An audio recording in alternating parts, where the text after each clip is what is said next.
You guys are watching this. You guys are watching the FYW Report, the newest show on the PW Rewind channel here on YouTube. Sinister and the Freak, I just mentioned, the Freak, of course, wins the match, but Sinister keeps the title via DQ. And then, of course, a Lumberjack match then hits, and Genocide is up, putting his title on the line against Mike Houston, the owner and founder of FYW. Let's get to it. Just started playing in the background. Genocide, of course, starts by getting the better of Houston for a little bit, and then Houston decides to go ahead and pull something out and get a near fall. Really good idea. I mean, Houston's got a lot of athletic skill and talent in the ring, as well as out of the ring. Is really, really good competitor. So you can try to get him anywhere. You can try, but it's not going to work. It's going to backfire. They end up on the outside of the ring, and he meets EOD in a bad way. Yes. He just basically gets pummeled by every member of End of Days. Ugh, just bad. Genocide then meets Houston and wails on him, and then, of course, scores a near fall. Houston then hits a near fall of his own, and then, of course, tries to get out of the ring. After EOG tries to enter, but the referee, of course, saying, frick you guys, get the hell out of my ring. Gary Oldenburg, great job, my brother, keeping the officiating there clean. Love you for that. Houston then, of course, falls to the outside, and EOD again pummels him and has their way with him. Just, oh, man. Genocide then delivers a knee to the head and gets his leg hurt. And, of course, that's what happens. He gets his knee worked on by Genocide.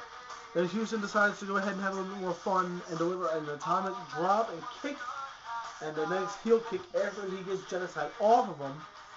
A top rope then drop does work, but Houston's offense is short-lived as Genocide hits a clothesline and gets a near fall. Genocide then picks up Mike Houston and puts him in an arm lock, which I've never seen in a while. Arm locks I've never seen in a company like FYW, since my company about 5.5 months ago, back at one of the pay-per-views, actually it's actually more than 5.5 months ago. It was back at August Ultimate Heat Wave. I do apologize. What can I say here? Houston reverses the arm lock and nails Genocide with a beautiful kick. I seen that kick, I was like, it's gotta be over. It wasn't. Near fall.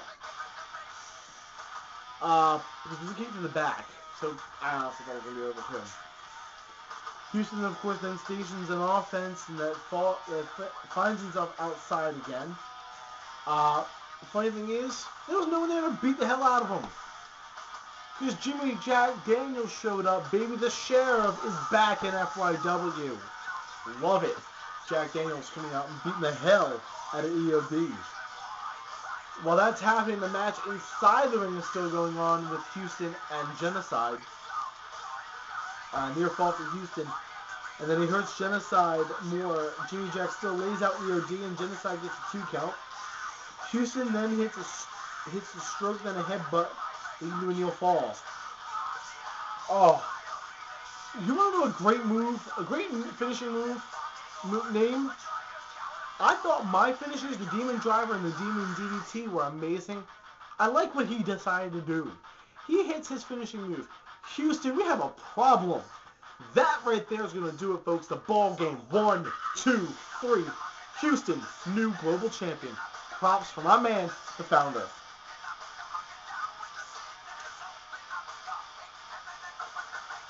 Gary Austin had to fight a mystery opponent. My YouTube was not working at that point. I found out it was the Diz. The Diz, and the Diz, of course, is now a heel, and Diz won the match.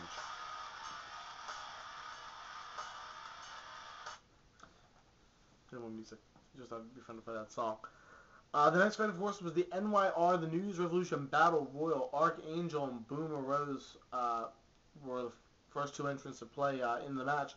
Minion, Asylum entered next, followed by the American Veteran, then Dante 7th, Johnny Lyle, Prodigy Snake, and Creed, and 10th was the Freak. And then, of course, we had Chaos coming in for the 11th. The match was all over the place. Greatest battle royal I've ever seen.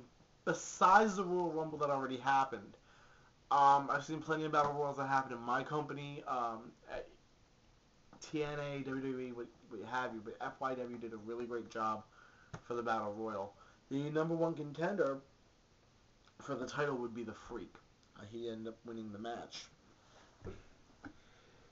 The final match of the night was a ladder match with Brian Phoenix and Kyle Cash. This match, of course, was the one I was looking forward to. This is a rematch from what happened at, I believe, Front Yard Mania. You could correct me if I'm wrong, any member of FYW that watches this. I picked Phoenix, personally, to win this match. I like Brian Phoenix's in-ring talent. Kyle Cash is amazing as well, but Phoenix had a lot going for him as well. The two end up outside at the beginning of the match, and trademarks, power moves, and everything else like that. Kyle tries to decide to go ahead and get the belt, and it doesn't work because Phoenix slingshots Cash twice into a ladder. Because why? He pulls him off and decides to shoot him into a ladder. I don't know. It's whatever he wanted to do. It's his match. His match. Phoenix didn't, of course, get to the title like he wanted to. The two battled and put their bodies and lives and careers on the line. And in the end, what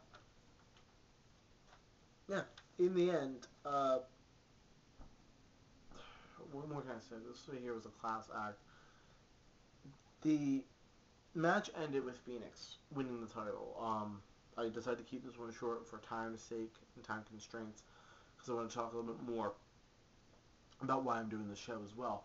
But FYW champion Brian Phoenix defends and retains the title. What happens next, though, is a turn for what I think is a better. Kyle Cash extends his arm out and they shake hands. You know, Brian Phoenix didn't have a title for half a second for a reason that I believe Kyle Cash handed him the belt. That is true class, folks. That is what I like seeing in businesses like FYW. You don't see that every day. You do see it in my company on occasions. You don't see it every day, though, in other companies. But just way to go for Brian Phoenix, defending the title, getting the job done, buddy. You made us proud. Really, really good stuff. It was a great, great match. It was one I was looking forward to, and I think I got my money's worth off of it. The triple threat. There was a triple threat match. It was Kia versus Buxley III versus Kurt Johnson for the FYW World Heavyweight title, I should say, because I believe the FYW Championship was on the line in that ladder match. Kia, of course, gets early by Buxley and Johnson. Buxley then, of course, had a few moves, but Johnson came on with a big power move, and Johnson's a big man. No offense to him. He's got the size advantage to basically hit anybody and everybody. Johnson wants that belt, man, and I don't blame him. The Brahma Bull Kurt Johnson wants that belt, and I think one day he's going to get the belt. Could this be the day, though? Let's find out.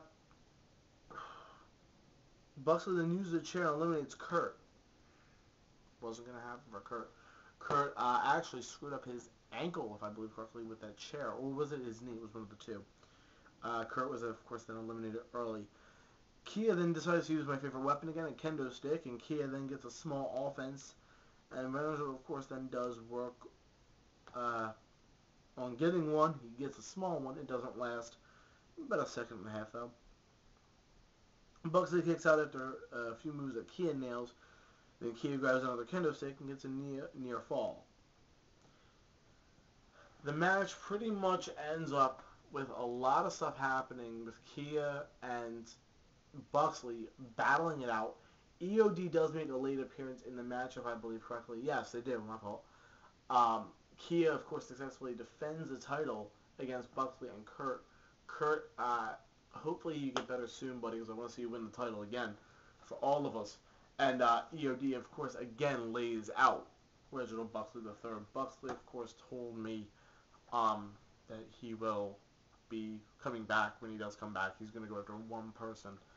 Actually, more than one person. It's the entire EOD. And if he needs any help, Buxley, you can just let me know. I'll find a way to get to Illinois to help you out. beat the hell out of EOD because no one messes with FYW or me in this case. Real quick, let you guys know. Sorry, I had a little time. Why I'm doing this show for you guys. I'll tell you that in just a minute.